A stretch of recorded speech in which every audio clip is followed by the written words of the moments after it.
नमस्कार. महाराष्ट्रातल्या शेतकरी बांधवांसाठी सध्या एकच मोठा चिंतेचा विषय आहे.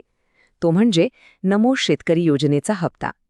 तर आज आपण याचबद्दलची सगळी माहिती एकदम स्पष्टपणे आणि सविस्तरपणे समजून घेणार आहोत. तोच प्रश्न जो सध्या सगळ्यांच्या मनात आहे की नमो शेतकरी योजनेचा पुढचा हप्ता तो नेमका खात्यात जमा होणार तरी कधी? आणि हो, याच एका प्रश्नामुळे सगळीकडे चिंतेचं वातावरण आहे. हे अगदी खरंय. बरं, हा हफ्ता कधी येणार हे जाणून घेण्याआधी तो आत्तापर्यंत का आलेला नाही हे समजून घेणं महत्त्वाचं आहे. म्हणजे या विलंबामागे नक्की काय आहे? तर याची दोन मुख्य कारणं आहेत. पहिलं आणि सगळ्यात महत्त्वाचं कारण म्हणजे नुकतंच जे हिवाळी अधिवेशन पार पडलं. आता झालं असं की सगळ्या शेतकरी बांधवांना अपेक्षा होती की ह्या अधिवेशनात काहीतरी ठोस घोषणा होईल. पण तसं काहीच झालं नाही.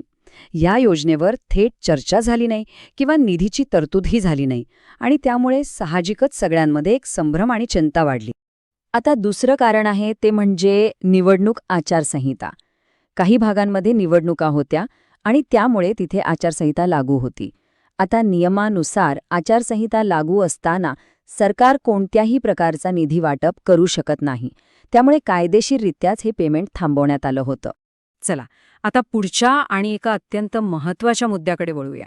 तो म्हणजे या हप्त्यासाठीची पात्रता. ती तपासणं खूप गरजेचं आहे. तर अनेक जण अपात्र का ठरतात याची काही मुख्य कारणं आहेत. पहिलं म्हणजे एकाच कुटुंबात एकापेक्षा जास्त जणांनी अर्ज केलेला असतो. दुसरं, लाभार्थी जर का स्वतः टॅक्स भरत असेल म्हणजे करदाता असेल. तिसरं आणि खूप कॉमन कारण म्हणजे KYC अपूर्ण असणं. आणि चौथा म्हणजे जमिनीची किंवा इतर आवश्यक कागदपत्र पूर्ण नसणं. यापैकी कोणतंही कारण असेल तर अपात्र ठरण्याची शक्यता आहे. आणि इथे एक गोष्ट लक्षात ठेवणं खूप महत्त्वाचं आहे. ती म्हणजे जर कुणी केंद्र सरकारच्या PM किसान योजनेसाठी पात्र असेल तर याचा अर्थ असा नाही की ते आपोआप राज्याच्या या नमो शेतकरी योजनेसाठीही पात्र ठरतील. अजिबात नाही. कारण या राज्य सरकारच्या योजनेचे नियम आणि अटी पूर्णपणे वेगळे आहेत.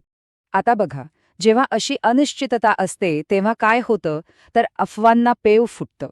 चुकीची माहिती वाऱ्यासारखी पसरते. म्हणूनच आपण आता अफवा काय आहे आणि खरी परिस्थिती काय आहे यातला फरक स्पष्टपणे समजून घेऊया. सगळ्यात मोठी अफवा सध्या कोणती फिरतीये तर ती म्हणजे हप्त्याची रक्कम वाढणार आहे. पण यातलं सत्य काय आहे? सत्य हे आहे की रक्कम वाढवण्याबद्दल सरकारकडून अजून तरी कोणताही अधिकृत निर्णय झालेला नाहीये. त्यामुळे यातून आपण एकच धडा घ्यायचा आहे. तो म्हणजे कुठल्याही फॉरवर्ड मेसेजवर किंवा बातमीवर लगेच विश्वास ठेवायचा नाही. फक्त आणि फक्त सरकारच्या अधिकृत घोषणांवरच लक्ष ठेवायचं. कारण पेमेंट वाढवण्याचा कोणताही निर्णय झालेला नाही. ठीक आहे, तर आता आचारसंहिता संपली आहे. म्हणजे निधी मिळण्याचा मार्ग मोकळा झाला आहे. पण मग आता पुढे काय होणार? ही प्रक्रिया नेमकी कशी असेल? तर बघा, सरकार आता एक ठरलेली प्रक्रिया सुरू करू शकतं. सगळ्यात आधी एक स्वतंत्र सरकारी आदेश किंवा GR काढला जाईल. त्यानंतर या योजनेसाठी लागणाऱ्या निधीची तरतूद केली जाईल.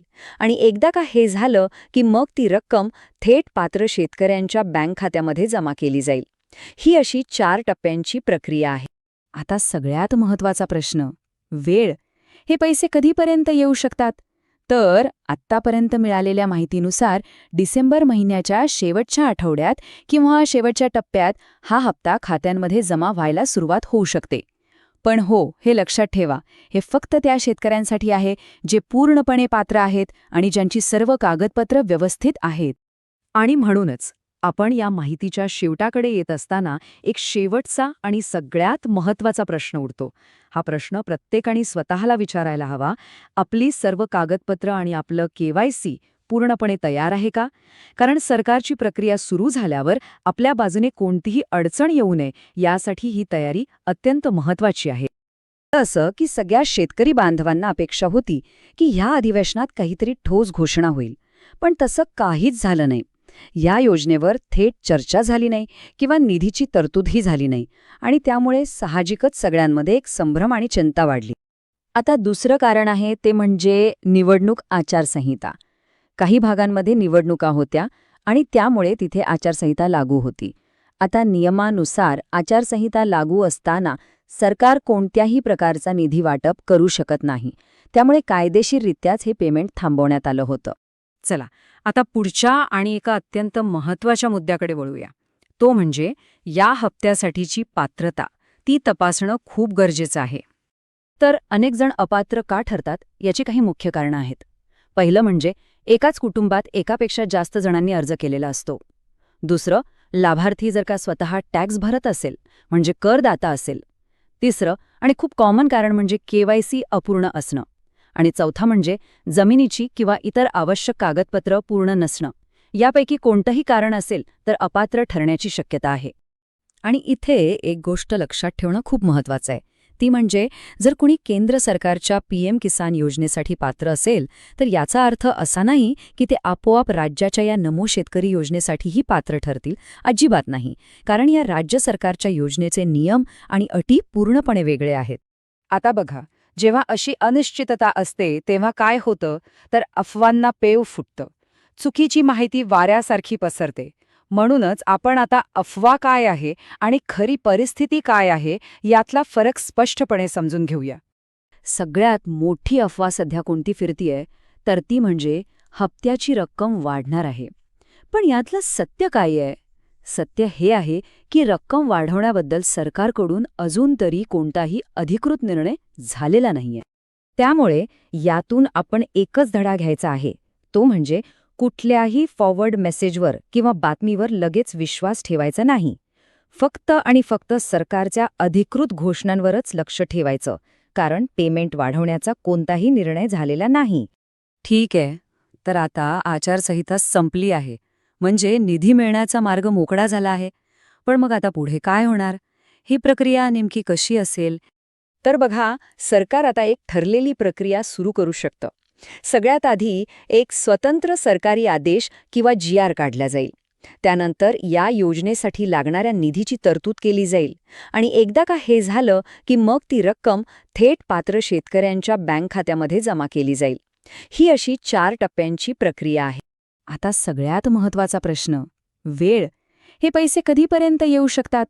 तर आत्तापर्यंत मिळालेल्या माहितीनुसार डिसेंबर महिन्याच्या शेवटच्या आठवड्यात किंवा शेवटच्या टप्प्यात हा हप्ता खात्यांमध्ये जमा व्हायला सुरुवात होऊ शकते. पण हो, हे लक्षात ठेवा, हे फक्त त्या शेतकऱ्यांसाठी आहे जे पूर्णपणे पात्र आहेत आणि ज्यांची सर्व कागदपत्र व्यवस्थित आहेत. आणि म्हणूनच आपण या माहितीच्या शेवटाकडे येत असताना एक शेवटचा आणि सगळ्यात महत्त्वाचा प्रश्न उरतो. हा प्रश्न प्रत्येकाने स्वतःला विचारायला हवा. आपली सर्व कागदपत्र आणि आपलं KYC पूर्णपणे तयार आहे का? कारण सरकारची प्रक्रिया सुरू झाल्यावर आपल्या बाजूने कोणतीही अडचण येऊ नये यासाठी ही तयारी अत्यंत महत्त्वाची आहे.